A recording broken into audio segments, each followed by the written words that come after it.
Motivation en Christ. La plus grande des motivations pour ta vie se trouve dans la Bible, dans la parole de Dieu. Je vais te donner des versets de combat et je t'invite à chercher dans ta Bible tous ces versets, à les noter et à les confesser. Et voici le premier verset. Romains 10 au verset 10. Romains 10 au verset 10.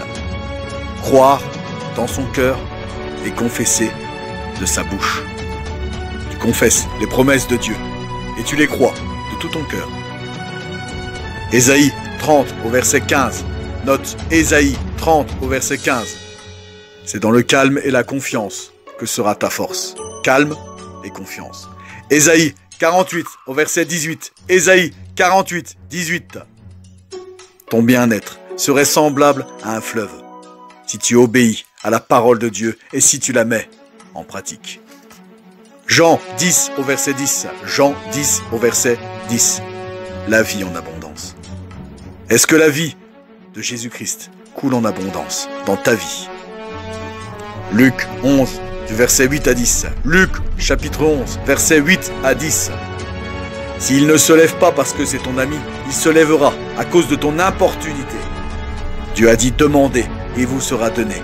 Dieu veut qu'on l'importune. Dieu veut que tu l'importunes. Luc 18 du verset 1 à 8. Luc 18 du verset 1 à 8. Note, priez sans relâche. Jésus montre une parabole pour montrer qu'il faut toujours prier et ne point se relâcher. C'est la parabole du juge inique. Jean 15 au verset 7. Si on demeure en Jésus, que Jésus demeure en nous, que sa parole demeure en nous, on demande ce qu'on veut et cela nous est accordé.